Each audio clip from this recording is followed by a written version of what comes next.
We're delighted you could join us today, and thank you for taking time out to be here. We hope you get a lot out of the presentation and the key data which is driving our insights. Our presenters today are Anne Azrapardi, who is a consultant here at Symphony RetailAI and has been with the company for 8 years, providing clients with meaningful shopper insights. Alongside her is Josh McCann, Head of HQ Client Delivery, who's responsible for delivering customer-centric retailing practices. Welcome to you both. Now over to you. Thanks, Lisa. Appreciate that introduction. And let's go ahead and get ourselves started. Customer behavior has been in a state of change, and that's been accelerated by COVID and other environmental factors over that last year plus. These changes have had significant and far-reaching implications to price and promotion. Retailers and CPG companies alike must think and act differently to succeed today. Getting beneath the skin of the average customer is really now a must. Customers are not created equal, and they don't react the same to influences like price and promotion. Knowing which customers are driving performance and why is going to enable success in this environment of change. Let me ask you a question. Do you know which customers are driving your performance? Do you know how this has changed in the last year? The good news is we'll help. And we're going to do that by taking an approach that puts the customer at the center. Let's talk a bit about how a product-centric approach differs from a customer-centric approach to price. About the difference in price elasticity for a product compared to individual customers' sensitivity to price. Both can be effective in helping set a proper price for a product, but only a customer-centric approach will tell you when your customer base is becoming more or less price-driven. Customer-centric approach can also tell you what products are most important for price perception, not just what sells the most. And only a customer-centric approach will enable you to engage with your customer on a truly personalized level. One of the goals of a marketer is to move their products from being more elastic to more inelastic, allowing you to leverage a consistent volume to maximize sales and profits. But without knowing your customer base is moving or changing, you stand little chance of achieving that goal. To understand the customer's view towards price and quality, Symphony RetailAI created the True Price shopper segmentation. These profiles are designed to reflect the reality of a customer's spending behavior. Every customer in every basket is a mix of low, mid, and high-priced items, influenced by your trip mission, your store location, or the categories that you're buying at the time. We identify the predominant pricing behavior by household to determine the true price profiles. At the highest level, there are 3 overarching segments. First is price-focused. For these customers, price is the fundamental driver of what they buy. They mainly buy the lower-priced items in the category. Price-neutral customers buy a mix. Price can be a driver for what they buy, but it's frequently offset against quality-driven attributes or brands. They buy a more balanced mixture of low, mid, and high-priced items. And then you have the quality-focused customers who are actually willing to pay full price. They mainly buy higher-priced items in the category because they prioritize things like their favorite brands and attributes like organic and healthy. In our discussion today, we'll focus on how to apply the true price segmentation at its highest level. But in reality, it can be applied right down to the individual household and item level, which is key for a truly personalized approach. We've used global data, over 2 billion transactions from European and US retailers to analyze customers' behavior since COVID, focusing on a 52-week period from Q3 of 2020 to Q2 of 2021, learning how customers' views towards price and quality are changing. And we think the data may be a bit surprising to some. Contrary to many hypotheses, customers are actually becoming more quality-focused. The growth from quality customers has been consistent and accelerating for over a year now. The gap and the trajectory between quality and price-focused customers is also widening. The quality customers have gone from a roughly 1% growth in Q3 of 2020 all the way up to greater than 4% growth in Q2 of 2021. All the while, those price-focused customers have just slowly crept back towards flat. Some customers equate value directly to price, while others equate value directly to quality. This trend of a widening gap between quality and price signals a shift in what many customers are defining as value in the traditional and mainstream grocer today. And the shift is a meaningful one. Within that last year alone, quality-focused customers represent an additional 3 percentage points of the overall customer base, a meaningful shift in those proportions. The change is translating directly to growth and who's responsible for delivering it. Our findings show that quality customers are driving the growth across both the traditional and mainstream grocers. These retailers are growing those quality customers at a strong 10% rate. At the same time, we observe price-focused customers to be declining at a negative 6% clip.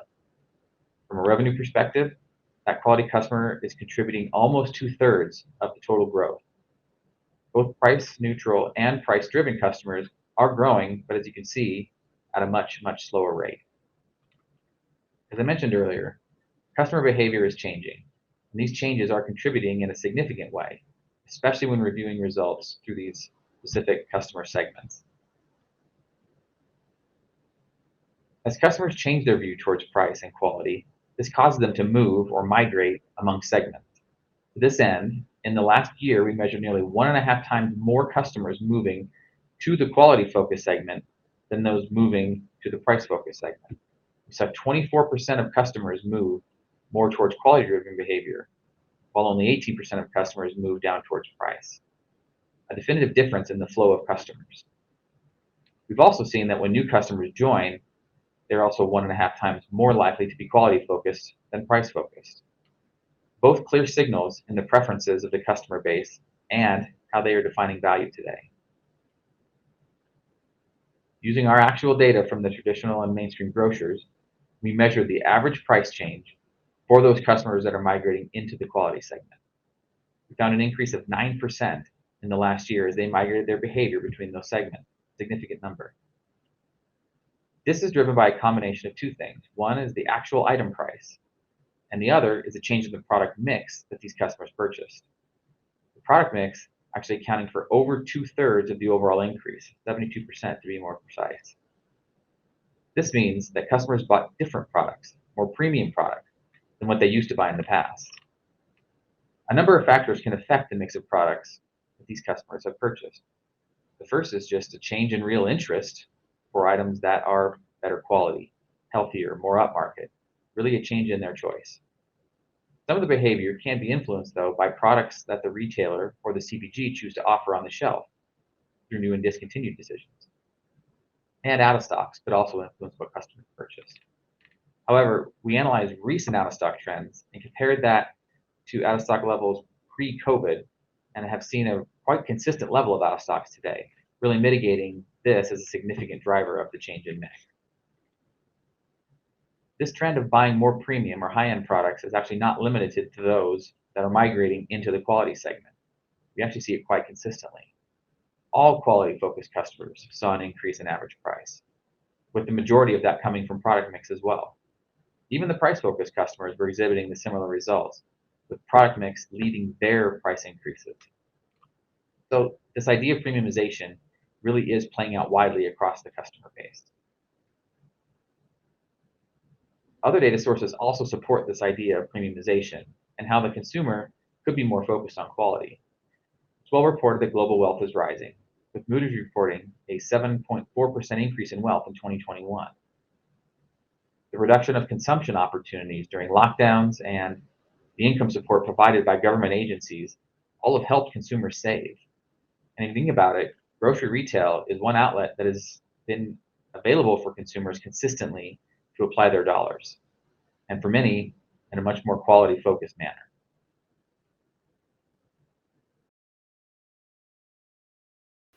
Yeah, thanks, Josh. I can certainly relate for sure. And a really interesting nugget of information we saw in our analysis was those who migrated to the quality segment were more than 2 times more likely to be receiving government support compared to those who were already in the quality segment. Which means for some of those who migrated, the financial assistance they were receiving may have been the driving force to moving towards more high-end products, and which was giving these customers the impetus, I guess, to try more high-end brands, more quality products. But I guess only time and the data will tell us if this, behavior is temporary and if we will see a reversal of this behavior as government assistance starts getting reined in. So I guess the point here is it's really important to keep tabs on customer behavior so that retailers and suppliers can respond accordingly to the changing landscape. To pinpoint exactly where we believe there are true opportunities in premiumization, we filtered our data to find categories that are, one, important to the quality-focused customer, where product mix was the main driver of growth in the average item price, and which have recovered from the pandemic, but also has seen sustained growth over the past 2 quarters. So the grid on the left is basically a reflection of what we are looking at. And just as a side note, the time period that we selected when we extrapolated this data was a 52 weeks to the end of Q2 of this year. So we're looking at the second fiscal half of 2020 right up to the first half of 2021. And you can see on this scatter plot on the right-hand side some fairly intuitive product categories: plant-based dairy, food service, spirits, wine, sparkling wine, champagne. These are possibly areas where people were trying to replicate that out-of-home experience in the home. And some of these changes could have been driven, as Josh mentioned earlier, through assortment changes that were driven by the CPGs or the retailers, or it could actually have been down to customers' own choice. But it's worth noting is that we have seen these categories see sustained growth over the 2 quarters, which may suggest that these behaviors are here to stay. But let's look at some of these less obvious categories right down here at the bottom that are just creeping above the average line and becoming more important to the quality customers, such as baby, juice, and spirits. When we extrapolated the data, Symphony RetailAI found that the baby category was actually starting to attract mostly quality-driven shoppers, which would suggest there is an opportunity for retailers to balance their assortment and range, and perhaps not invest in promotional spend as much as they did before. And what we mean by balancing the range is basically curating the assortment to reflect the growing customer interest for higher price items, more premium items, identifying where these new product development opportunities lie. Are they going to be in healthy, sustainable food and snacks for your babies and toddlers? Or are these more around more sustainably sourced nappies or diapers? Or could it be just a growing interest in specific types of toys and accessories? Customer data will give you the answer. But let's be clear, let's not use premiumization at the expense of eroding perception of price. We still need to be aware of the KVIs, the key value items in the category, and make sure this also takes center stage as you developed your value proposition. When we looked at the best retailers in our data set, specifically for baby, they invested less in promotions than the overall average across the board. So this could be something that we can think about. We also found that quality-driven customers are contributing to growth in the spirits and soda and juice categories. From what we could see, we would recommend retailers promote items in the soda and juice categories that actually resonate most with the quality-driven customers and not your price-focused customers. So less so on items that resonate with the lower price products, but certainly more with the quality-focused customers. This is where the winning retailers in our data set were seeing growth. So in a nutshell, winning retailers are really starting to demonstrate a customer-centric approach by investing promotional spend on items and need states that they know will drive the growth performance in the category. So I guess the takeaway here is, think about where you can tighten promotions. Be very clear and targeted on what your promotional objectives are in things like soda, juice, and your spirits category. For example, if you find your spirits category drives halo, rather than investing promotional spend all the time on all your items, why not think about promoting during the quiet periods of the year or during seasonal peaks for the category? So these are just some top-line findings that may provoke you to think differently about how and where you can optimize return on investment. And this can just come merely from segmenting your customers by price.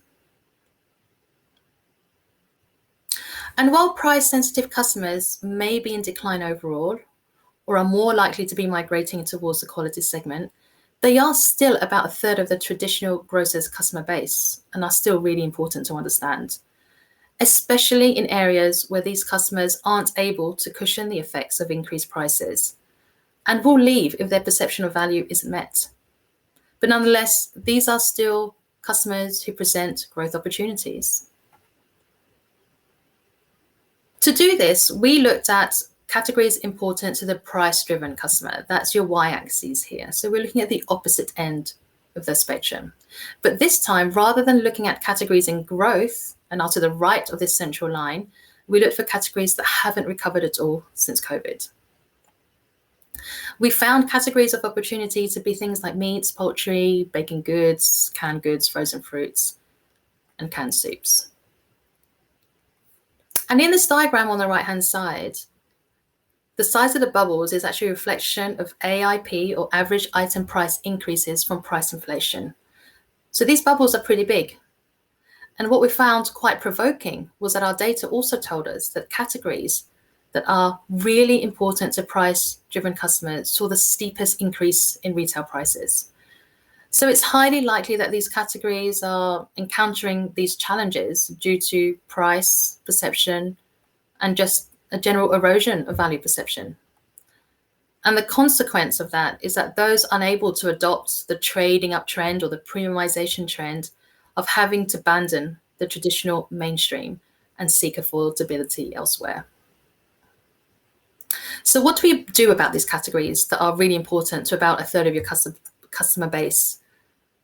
Not only have they suffered proportionately the highest rate of price increases, they haven't been offset by any more promotions. And these are product areas where your most price sensitive will not or cannot cushion the resulting effects of that. Once you're able to establish that price and promotions are the key levers that will reverse decline or promote or accelerate growth, I guess the key thing is knowing, do I do more promotions or do I invest in price? And where do I invest that will foster the right customer response, that will garner the greatest return on investment? By harnessing customer data and developing segmentations that we have done, we've been able to classify categories based on the most prominent type of customer buying your product or product groups, and who are the major contributor to that category's success or failure. So on the y-axis, we plot categories that are important to customers on the promo sensitivity scale. The higher you are on the scale, the more responsive your customers are to promotions. And the lower you are, the less responsive they are. Or in other words, customers are not necessarily looking for or are driven by promotions at all. And on the x-axis, we plot categories that are over-indexing based on price sensitivity. By overlaying the two segmentations, we can now see where you need to invest in price, where you need to invest in promo, where you need to invest in both perhaps, or maybe not even so much in either. And with this technique, we've created, which we are calling the PPCM, the Price and Promotions Category Matrix. And now one has a different vantage point. Product groupings can now be viewed not merely just by sales and profits or volume, but this view immediately gives you a tool that allows you to sketch out just how much of your available trade funds can be apportioned to which quadrants, and therefore the products or the product categories inside of them. In the next few slides, we'll show you how you can actually bring this tool to life with a few examples of how some of our best retailer partners are able to apply this customer lens and are doing a really great job at retaining those really important price-focused customers. During the course of our analysis, we looked at some outliers, the outperformers in our data set. And this is some of the things that we found. The winning retailers for the frozen pizza category has somehow managed to position this category highly amongst their most price-driven and their most promotionally sensitive customers. So you can see we've kind of positioned the category right up on the far right-hand corner. It's pretty much off the scale. But what the data doesn't suggest, is that you need to apply blanket prices, price cuts, and deep promotions on every item in the category. Far from it. These retailers didn't do that. But rather it underscores the importance of selecting the most effective promotions to invest in, as well as knowing Which items are your KVIs, your key value items, that are driving the perception of affordability, and placing your price investments on those items only and advertising that fact really well. Despite frozen fries, kind of similar to frozen pizza, we found that, again, the winning retailers hadn't applied the same strategy here. They were investing less on promotions because they recognized that it didn't attract as much of the promotional sensitive customers as frozen pizza did. And they didn't somehow invest so much in key value items compared to pizza. So we're positioning frozen fries somewhere down here on this line.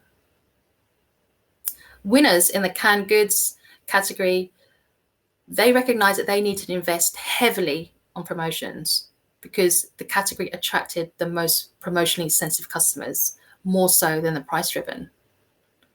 And the outperformers in the meats category recognize that there was a change happening within meats. We're actually shifting this category into a more balanced approach, not so much investment on KVIs and no overinvestment in promotions.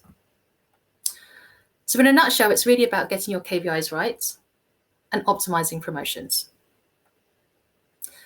But with the same token, it's also knowing where you may be overinvesting and can rein in those investments and repurpose those trade funds elsewhere and where it might matter most. Items, for instance, that fall either in the center of the matrix or more to the left-hand side. And whilst these items or these SKUs may not be the major drivers of performance for the category, it will certainly help you to strengthen your category profit and loss. So standing in the shoes of your customers really enables you to tailor your value proposition. And you can start shifting away from this notion of just merely doing what your competitors are doing. And our solutions are role specific. If you want to drill down, you can actually use this framework right down to UPC levels to really see which UPCs are driving the position of the overall category in the matrix and which ones aren't. And whilst there may be other elements of the marketing mix at play here, we recognize that our analysis tells us that if retailers in our study were able to match the rate of growth of the outperforming retailers in our study, there was a potential of a 2.5% incremental sales opportunity to be had. So as Josh mentioned earlier in this webinar, getting beneath the skin of the average customer is now an absolute must. Customers are not created equally, and they don't all react the same to influences like price and promotion. Customer data really affords you the ability to rebalance, repurpose these investments so that you can be as relevant as possible with your customers. And because, as the title of this webinar states, the customer landscape is changing, needs and perceptions are shifting so radically, so quickly. And so being relevant will be your competitive advantage. But not only that, customer data also affords you the ability to truly personalize. So whilst you might find yourself having to invest in more places, this could be offset through personalization, in so much that you don't have to give everyone the same thing, the same time, all the time. Personalization also has the added advantage, if done the right way, to promote and retain your most loyal customers. And with loyalty comes share of wallet, and with share of wallet comes share of market.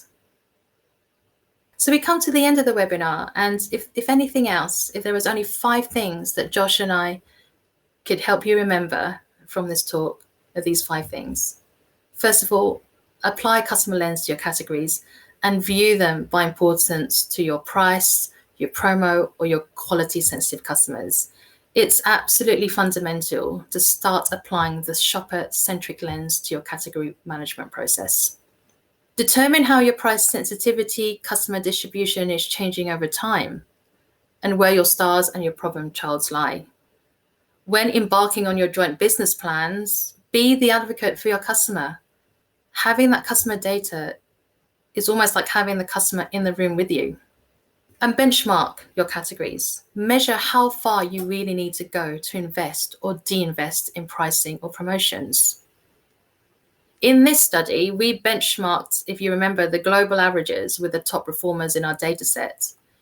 If you are a retailer who hasn't yet incorporated customer-centric practices, why not ask your category captains for a benchmark? But likewise, CPGs, suppliers, manufacturers, why don't you start benchmarking your brands or product items against other similar items? And remember, when you use our framework, when you have this customer-centric lens, you can start thinking about not only where do I invest my pricing and my promotional investments, but where can I repurpose and redirect investments to where it will matter most. But remember, premiumization should not be at the expense of the need for affordability. And without a doubt, customer data is an absolute treasure trove that allows you, with the right tools, to talk to your customers at a personal level.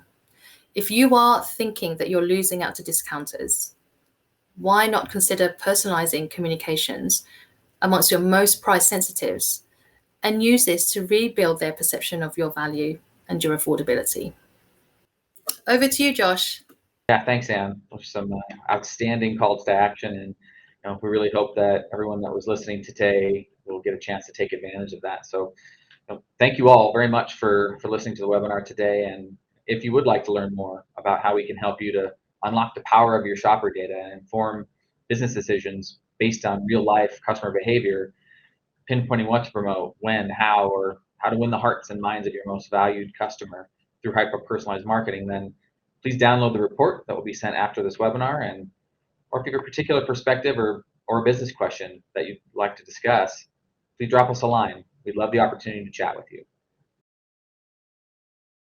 Thank you both for the very interesting discussion there.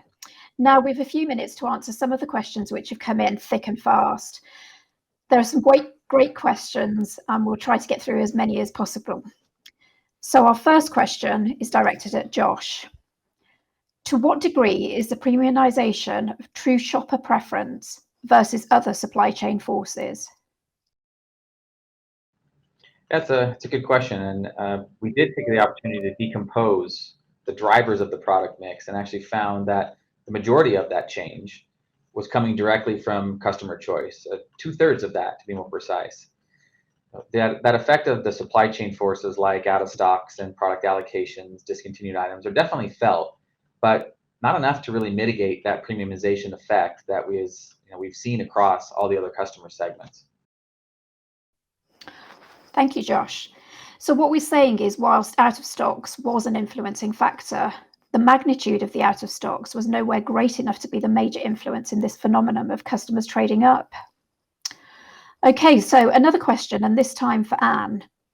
Anne, you mentioned that you've looked at categories where there is an opportunity to expand the range and invest.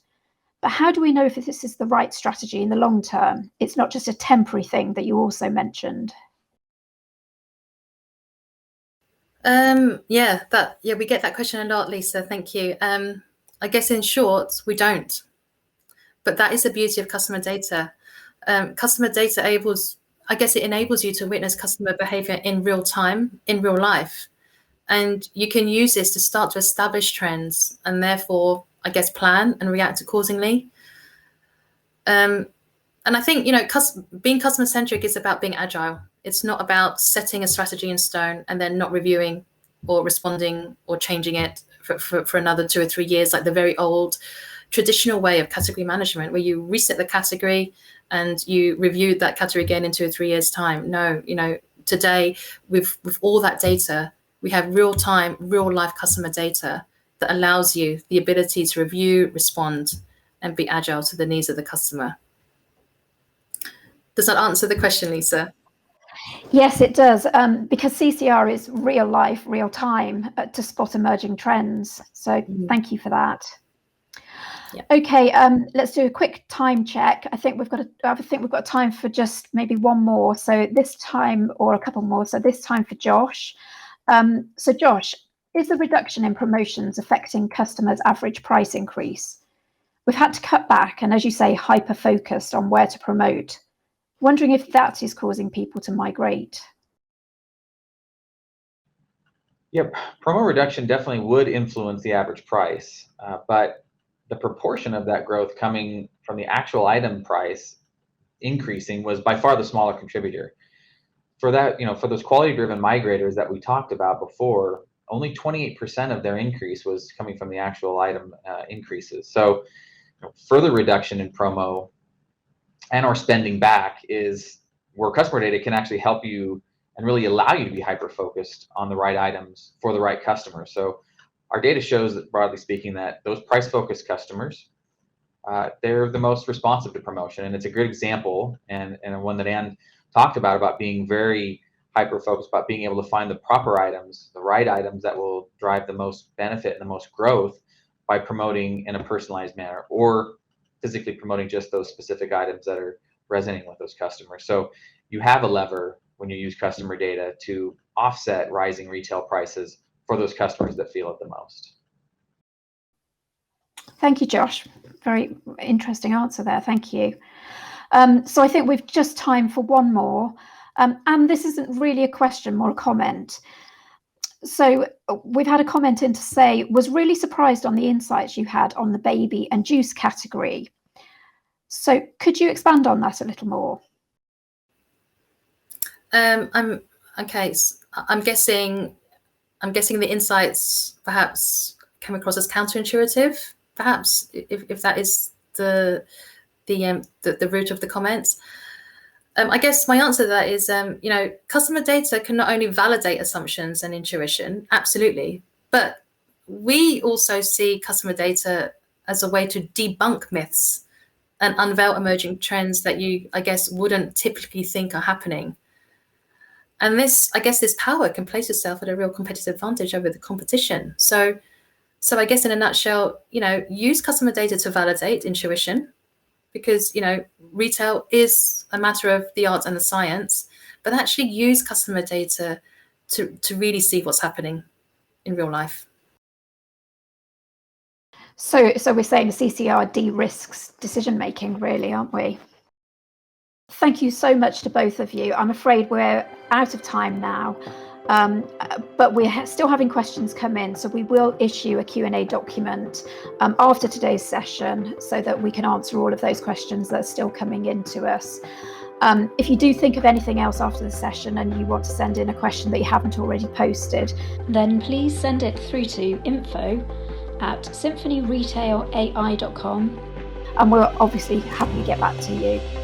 So once again, thank you to our presenters, and thank you to you for joining, and I hope you enjoyed the presentation. Thank you all. Thanks, Lisa.